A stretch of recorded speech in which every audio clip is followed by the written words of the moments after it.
MCP stands for Model Context Protocol. And in short, it is a way for you to connect your AI model to the tools that you use every day. So if we think about APIs, right? And how historically you had to maybe work with an engineering team or another team to kind of create these API connections to this tool, to that tool, the next.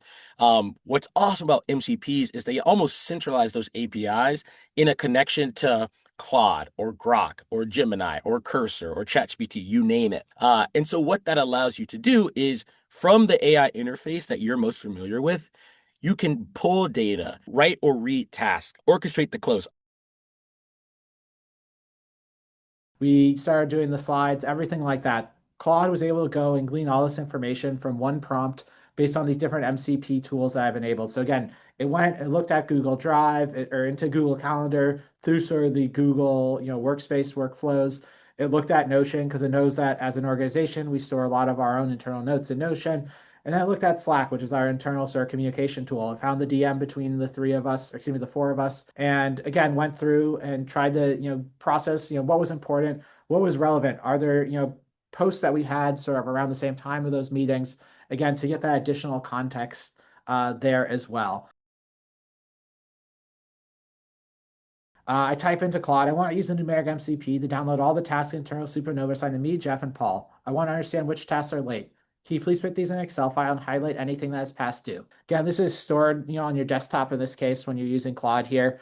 You can see sort of it produced a summary. I didn't even tell it to produce a summary. Just thought that would be, sort of something that was useful. Again, if I didn't want this, I could go back, ask it to update as it sees fit. So, one of the neat things with all these different tools is they all can, talk together via this AI layer. So at this point, right, I see Paul, he has 13 tasks overdue. Jeff has two. I want to go follow up with them. Unfortunately, they're not on this, Zoom call right now in this example, but I know they'll be on Slack. So I can just respond again within Claude. Awesome. Are you able to send Slack messages to each Paul and Jeff highlighting their overdue tasks and asking them to complete them as soon as possible. So again, Claude knows that there's a Slack MCP I have connected, and it goes ahead, invokes that Slack MCP, finds their Slack user profiles, and based on the message I sent to them, it will go ahead and draft a DM basically to request that they are completing these tasks. And again, just with a click of a button, when and send off two quick DMs. One of the ways to capture all that context and have it in a reusable format is through the creation of a skill. Nigel, do you mind moving one and then maybe one more? So, skill creation. And to just kick things off, what is a skill? In its most literal sense, it is the markdown file in which it interacts with the numeric MCP. Shameless plug, but skill is something that captures all those contexts, all that context. So the two examples that Adam walked through, so meeting preparation or close status synthesization, it can be packaged in a skill. So you can tell Claude, even in just general plain language, this is a repeatable process. What's the best way to capture this?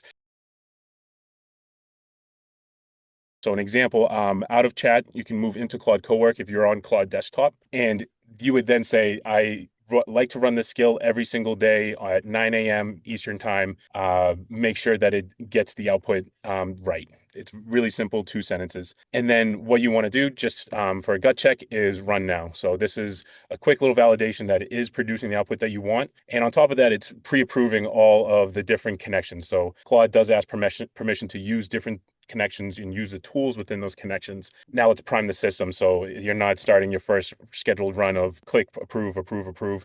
Get it done now. You start your day tomorrow fresh with a to-do list hot off the press. In simple terms, they're akin to like internal controls in the accounting world, where you're building in certain steps to ensure you're getting the quality output that you want. It could be evaluations, where you're evaluating outputs during the workflow. It could be data validation steps, data quality checks that you build in. These matter more when you have longer term workflows where the AI is sort of spinning and working by itself, unsupervised. So then you're building these harnesses to make sure the processes are flowing smoothly.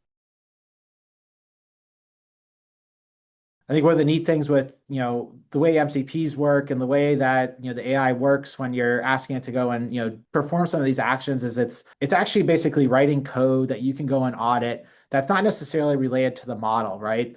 That code is going to run the same whether you have a model run it or if you run it on your own or if someone else runs that code, right? You're just executing code at that point. The different models might produce different code, but it's a deterministic code path. So similar to what Adam showed, I can create a workbook with live formulas and cells that I can validate. So here's an example of that it has the full history there along with the missing item. And then I can also just tell it to outline the steps that it took as a record. So I can attach this as evidence for my accruals task and pass it on to the reviewer once I'm happy with it. Now I can post this directly into NetSuite if I had the MCP, if I wanted to. Or I can simply instruct it to append it to numeric and sign off on the task for me. So everything is kept in numeric as an audit trail for future reference. The AI is assisting you there, just like, maybe if you were passing that, task on to an intern or a staff accountant or something like that, right? And you are reviewing it. And so the fact that, Claude pushed your journal entry to NetSuite versus you had an Excel template that pushed that journal entry to NetSuite, at the end of the day, in my mind, it's a very similar risk. And I hope that you're working for an audit firm that sort of sees how technology is going and that, again, that you're using these deterministic approaches in that sense.